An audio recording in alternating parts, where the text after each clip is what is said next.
Hey, this TK Irish. And yes, it is. It's Sunday. What's that mean? It means Camp Kennerk Football Conference information and update. Yeah, it's week 10, and we've had some crazy things going on this week in the game of football.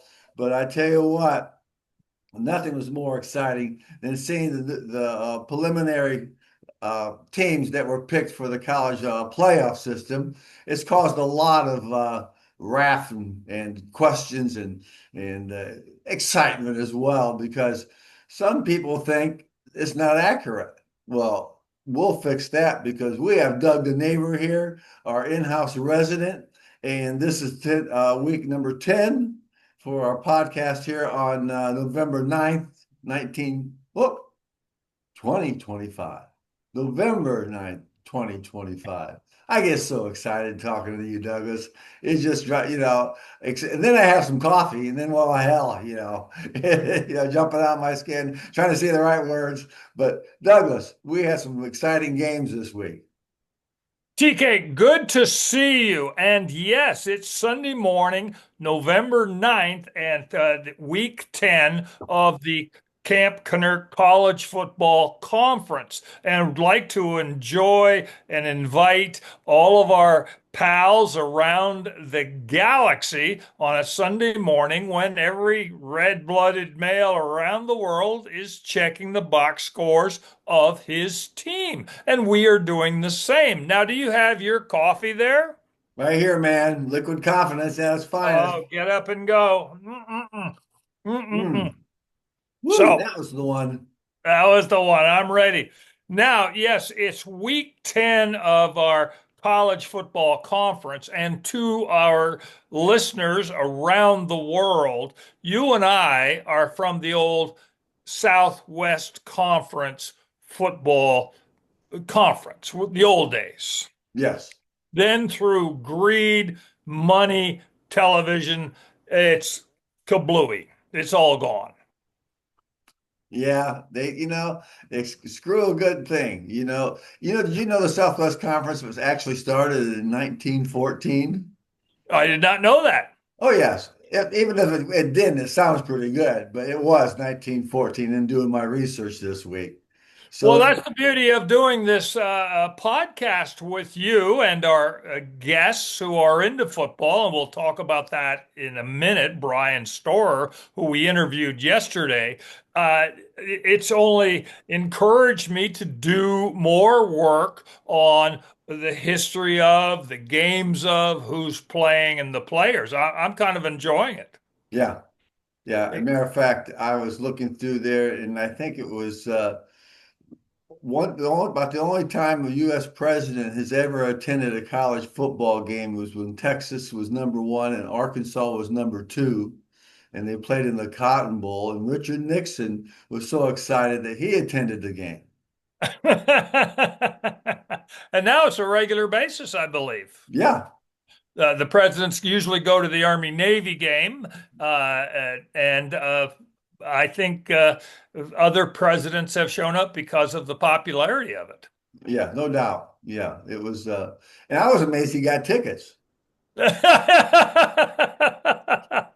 I'm looking and saying, how did he get tickets? No one else I did. can't say it. Doggone it. I'm gonna become president just so I can have unlimited tickets to my favorite college games. Well, more importantly, who did he bet on FanDuel? We'll never know, Douglas. We'll never know. State secret. Yeah. But he's got AI. He's got the Pentagon. He's got the national security people. He can do all of this stuff. And we're sitting here just going with the DTN numbers. Yeah. Yeah. You know, So so okay. we're trying, but now informing all our friends around the galaxy, let's get into it. Sounds great to me. Okay.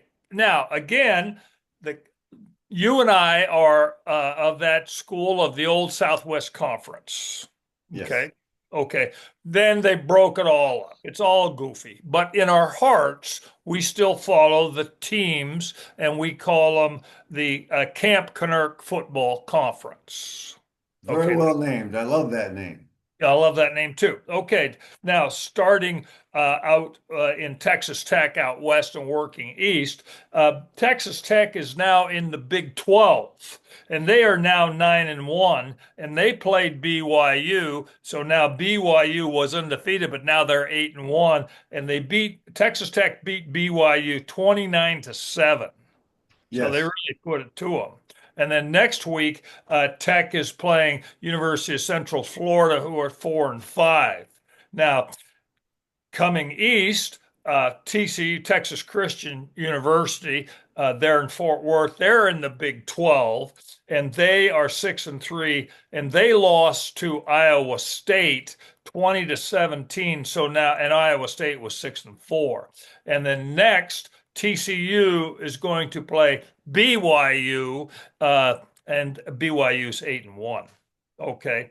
Now, here's another example of the old Southwest Conference broken up.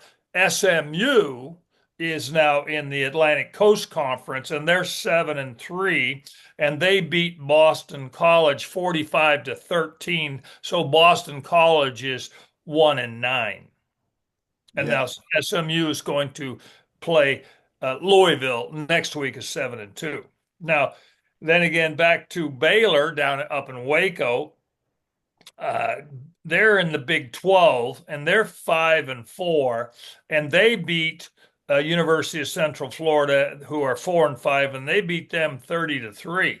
So they put a drubbing on them. Yeah. Whoa. They put okay. And then next week, Baylor is playing Utah, which is 7-2. Okay. Now let's get to Texas here in awesome Austin, Texas. They are in the SEC. Okay. Now Texas is 7-2, and they had a bye. Okay. So then, but they don't play again until next week, which is November 15th. And they're going to play Georgia, who is 8-1. So that's going to be a kind of interesting game Yeah. in the SEC.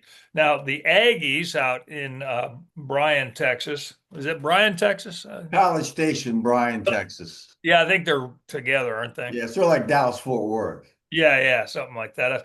I don't think I've ever been out there. But Aggie Land. I don't think I've ever been out there. Well, I can't help you on that one because I've been out there and it's very cool. They See? have the Aggie tradition. As a matter of fact, one of the huge traditions is the class ring you get in your I guess second semester of junior year, Uh-huh. and that's sacred. That's the biggest day of your career at A&M. They Oh, on campus they have a ring that is replicated, and it is probably 8 feet high. And so you could stand underneath the ring and get your picture taken. That's what a lot of people do. well, really, I did not know that tradition. I knew the 12th man tradition, the bonfire the night before the Texas game, the dog reveille, the marching band, the whole Texas Aggie thing. It's Yes. huge. But I did not know about the ring. That's Oh very yeah. interesting. That's huge. It really is. And my neighbor AP, her daughter is there at A&M. So she's every time I talk to them, they're talking games and sports. Aggie stuff. Aggie stuff. And Aggie stuff. Yeah. Yeah. That's okay. They have their own language, so it's Secret handshake. they do. Voodoo talk. Yeah. Only other thing I know about College Station is Bryan. It's out near Brenham where the Bluebell ice cream plant is. Well, that's a good place to know, you know, as long as there's not any listeria or anything breaking out at the factory. This week. Anyway, let's get back to it. The Aggies are in the SEC, and they are 9-0, undefeated. Yes. Okay, and they played Missouri, who are 6-3, and I forgot to write down their score. Well, they won. That's what I remember, that they won pretty decisively. Yeah, my coffee didn't hit here. I'm going to have another sip of coffee. Mm. Yeah, I forgot to write down the score. But next week they're playing South Carolina. The game that's the Gamecocks, right? Yeah. The game South Carolina is 3-6. Now Rice and Oklahoma State, we have our opinions. Rice was the original cream puff in the Southwest Conference. If you knew you were going to play them, schedule them, that's an easy win. And they shouldn't be playing football. They're in our what we call a think league. Yes. Harvard, Yale, Princeton, Columbia, Stanford, Rice. Yeah. Brainy. We call that the Brainy Conference. Brainy conference. Don't Brainy. play football. No, no, just invent something. You know, Yeah. Go write some code. they go right code. I don't care. Just think, don't play football. Okay. And Oklahoma State, I never cared about Oklahoma State because the Oklahoma Sooners in Norman, and then they had Oklahoma State in Stillwater. I just never really cared about them. Yeah. So I don't follow them. We don't follow them in the Camp Kennerk Football Conference. Now, Arkansas, they are in the SEC and they're 2-7. They're having a tough year, and they lost to Mississippi State 38-35. Oh, yes, that was a heartbreak. Yeah, yeah. And next they're playing LSU, and LSU is 5-4. And then of course we've got Oklahoma, who is in the SEC, and they are 7-2, and they had a bye. They had Was, a bye. was it a So bye or not scheduled a game? I don't know. They won. They beat BYE. Well, that must have been a Donnybrook of a game. One heck of a game. Yeah. Okay. And next they're playing Alabama, which is 8-1. Yeah, that will be a ball game. Yes. So the Texas is playing Georgia, which is 8-1, and Oklahoma is playing Alabama 8-1. So that's kind of an interesting matchups there. Now, the teams that are close to our heart, Indiana. Excuse me. We'll get to Indiana. Notre Dame, which is an independent league, that's your team, that's your close Yes, to your heart. Okay, yes, they are 7-2, and they played Navy, which was 7-2, and they beat them 49-10. Notre Dame beat Navy 49-10.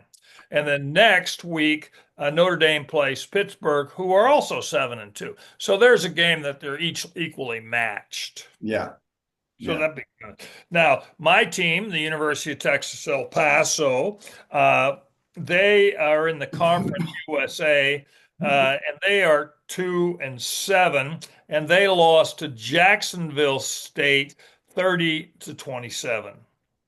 Okay, now goes back to that whole thing we've talked about scheduling and the problems of scheduling.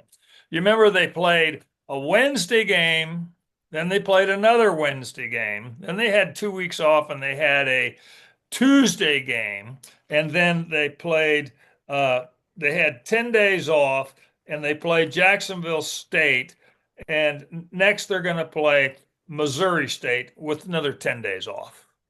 That's a pretty good gig if you're a player. Yeah, but you see the whole aspect of what we believe is the it's unfair where one team has so much time off and the other one played 2 games in a row. But Douglas, it doesn't matter. They still lose with 10 days rest. Yes, yes, and that goes back to my thoughts concerning UTEP. They need to scrap their football program entirely, move into the future, and become a soccer school. Yes. That's just my thoughts. It's a lot of people don't like it, but it's just you have to move into the future. Soccer is the future. Did you happen to see the Texas Tech game? Before the game, they had this little contest where if you could kick an extra point, an NFL extra point, you'd win money. Oh, I know I didn't see that. And young guy, he's a senior there at Texas Tech, was lucky enough to give it a try, and the first kick was worth $500,000. For how long? What was the distance? And that would be an extra point. So it would be 3 plus 7. That's 10. And then another 10 for the end zone. So that's about 20, 25 yards. Okay, $500,000. Yeah. And he missed it. He missed it. But they came back to him and said, okay, we're going to give you a second chance. And what we're going to do is that we give you $250,000 and we give the other $250,000 to a charity. Oh, okay. He nailed it. Split the uprights. Sounds Boom. like the fix might have been in. I don't know. It was fun. Everyone went nuts, you Yes, know. yeah. Well, that's kind of interesting because Texas Tech, didn't they end their tortilla toss? I'm not sure about that one. That was I think they ended their tortilla toss that was started back in 1994 when some sports announcer said, "There's nothing up there in Lubbock but fat women and tortillas factories." I always Of thought, course, of course, that became something, yes. and Yeah.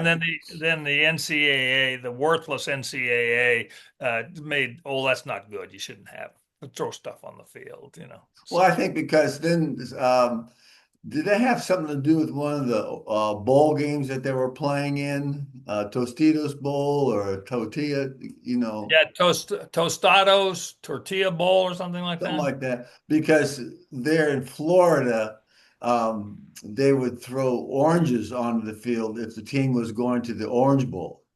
Oh, yes, yes, I see. Yeah, Yeah, yeah. yeah. And getting hit by an orange is a lot more painful than a flying tortilla. Yes, yes. So anyway, the that's kind of interesting.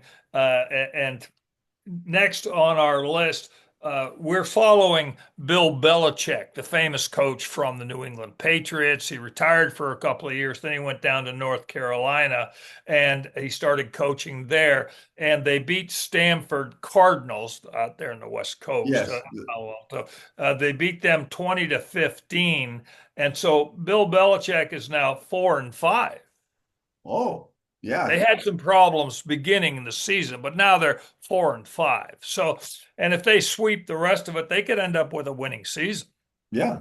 They got 4-5, so that means they got 3 games left. So, Hmm. It's so possible. it's possible. And next week they're playing Wake Forest. They're 6-3. So, it'd be a good contest. And if they Yeah. doing pretty good. Now, we're also following the Oregon Ducks because of Kevin, the magnificent computer dude who handles all of our computer problems. And Yeah. we are very, very grateful. Yes, we are. He gets a Dr. Pepper Oh, he gets several of them. because he handles. Now, Oregon is 8-1. Yes. Okay. Now they beat Iowa, which is 6-3, and they beat them 18-16. So that's a very interesting score, 18-16. Must have been a lot of kicks. Yeah. They're mostly field goals. They Most neither team had much luck in the red zone. yeah, okay. And then next Friday, now here's this whole scheduling thing. Mhm. Oregon is playing on Friday against Minnesota, who are 6-3. Okay. So the NCAA has screwed us all up. When's the game on? Yeah. You Yeah. know, we're going to wake up on a Wednesday, like with UTEP, and says there's a game tonight. Didn't they play Saturday? Hmm. They're not playing this week? No, they don't play for another 3 weeks. What? What? What are you doing to NCAA? What are you doing to us? You Hmm. know, it's unbelievable. Now let's move on. Uh, we're following a guy named Tom Celo. Yes. Celo, Miss, Celo, Celo, Celo. He's 58 years old, and he decided that he still had eligibility, and he went back to college, and he's playing the Lycoming Warriors, playing for the Lycoming Warriors, and they're in Williamsport, Pennsylvania, and he's given it a shot. He's gotten in shape. He's back on the team. Blah blah blah. Now the Lycoming Warriors had a bye, and they're playing a team called Junita, Juniata, Junita in Huntington, Pennsylvania. Okay. And I looked at all the statistics, and Tom hasn't gone into any games yet. Okay. Like you say, secret weapon. Yeah. Yeah. But he's the cover boy for the AARP. Yes. Yes, he is. And He's got a couple, not to mention he has an NIL deal as well. probably with the pens, Viagra, lazy boy lift up chairs. Yeah. Yeah. He's big. Oh, there's no doubt about it. He's the pride and joy of anybody over 50. Right, right. Oh, and all the knee. What's the stuff you put on your knees? Icy hot. Yeah, Bengay, Kremagesics, Red Oh Hot. yeah, yeah. Oh yeah, yeah. And any sort of real estate development that has homes for single retired. Assisted living. Yeah, he could be a Yeah, he doesn't need it, spokesperson. but you see, he's looking at it. He's Yeah, yeah, and any mutual fund people that can invest in your future, retirement, that sort of stuff. yeah, yeah. Eyeglass people, hair restore. He's big. Tom Celo's big, and he's big here at Lycoming University. Now, I have contacted the sports information people at Lycoming and just told them that we are following Tom. Yeah. CeeLo, CeeLo. He's the Rudy of our generation. There you Rudy. go. Yeah. Now, here's something interesting. On November 22nd, that league, it's called the Landmark League or something like that. They play the Cape Henry Bowl. Cape Okay. Henry Bowl. Okay. And it's in Williamsport, Pennsylvania. But the Lycoming Warriors are 4-5. They got their off week, and then they're going to play Juniata in Huntington. But anyway, then their league has the Cape Henry Bowl. Okay. We'll be following that. Oh yeah. Now, let's get around to it. I know you're waiting. Yesterday, we did a podcast with Brian Storer. Yes, we And did. It was very good. Great guy. he's a great guy. He's a big Indiana guy, and we had a nice interview as him as over as a happy camper, and we're going to be posting that podcast this afternoon because Kevin the Magnificent Computer Dude got it all finished, and I hadn't had my coffee yet to post it, so that's going to happen here soon. Okay. Yes. Look forward to it. Yes, yes, looking forward to it. Now, Indiana, and you are from Indiana. I am. So Indiana's 10-0. Yes, the number 2 in the country. Yes, okay. Now, they beat Penn State 27-24. In an exciting game, I saw the replay after we talked with Brian, and that catch at the end of the game was unbelievable. A comeback. That kid Mendoza is definitely Heisman Trophy candidate. The way he just mastered it all the way down, and the catch at the end. You Hoosiers must be very proud. Oh, we are. We are. But you got to remember, Penn State, it was a good ball club. They've had some internal issues with head coaches and new interim coaches coming in, but they were ranked number 2 in the preseason. In the So preseason. they Yeah. have the talent. They just have to get the someone in the driver's seat to push them in the right direction. But I don't count Penn State out one bit for the rest of the season after that game. Well, during the game, they were winning. Penn Yeah. State was winning, and it Yeah. was that final drive that made it 27-24. Yeah. So that Indiana won. So it was a darn good game, and the recap on Yahoo, or excuse me, on YouTube is exciting. It's just exciting to watch. They say So that should be one of the catches of the year, if not the century. yes, yes, absolutely true. Full extension, one toe down, unbelievable. All I can say is I know he wears a size 11, but if he would have wore a size 13, it would have been incomplete. True. And then Indiana's playing Wisconsin and next week, and they're 3-6, and after that's Purdue, who's 2-8. So the likelihood that Indiana could sweep the table is pretty darn good. Yes.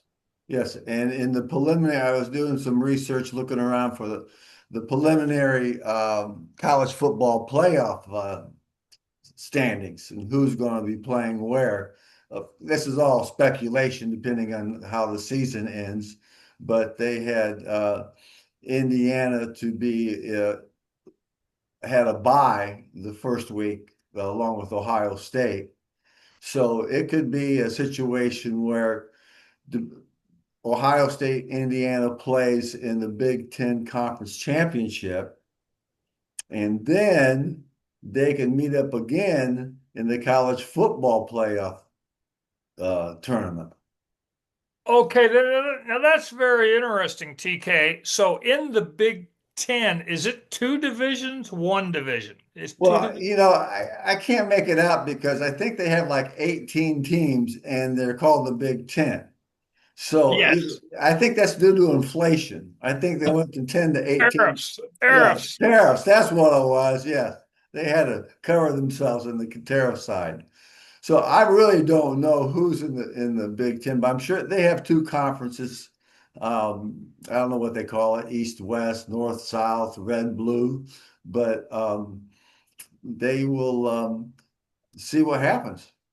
And so the winner of those East, West, Red, Blue conferences within the Big Ten, which is 18, 20 teams, whatever it is, Yes. the winner goes and plays in a championship and then goes on. It's similar in the, what was it, the SEC. They've got an East, West or something like that. Yeah. Something, right. I can't figure it out because they change it every week. Oh, they change it every week, and that's what's Mhm. confusing the fans. And then Mhm. the other aspect of, well, what channel is the game on, and do I have that package to pay for that? You Yes. know, it's just very confusing.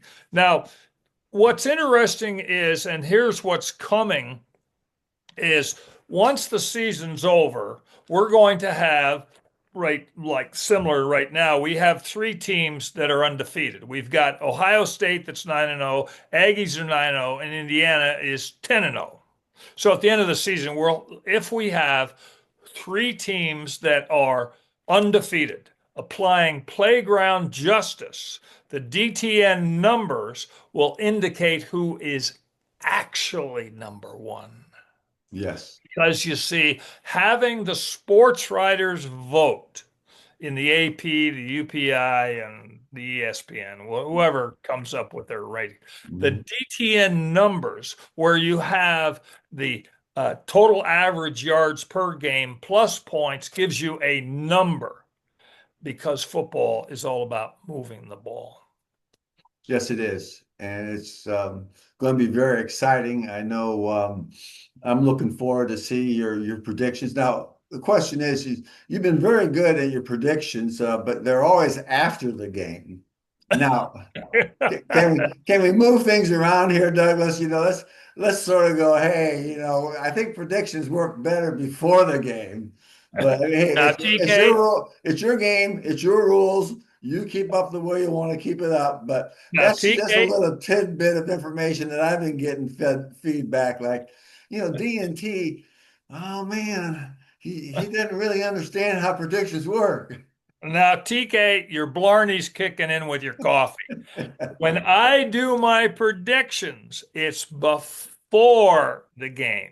Oh, I missed that episode. And the reason I didn't do it this week is because we were doing that great podcast with Brian Storer yesterday. Yep. And it was going to go up just like this one. And so to our podcast listeners around the galaxy. This has been just a great time giving you this week's rundown of yesterday's game. Yes. and we look forward to and appreciate you listening. So that's what I got, TK. Go Well, Cowboys. Aaron, go Bra.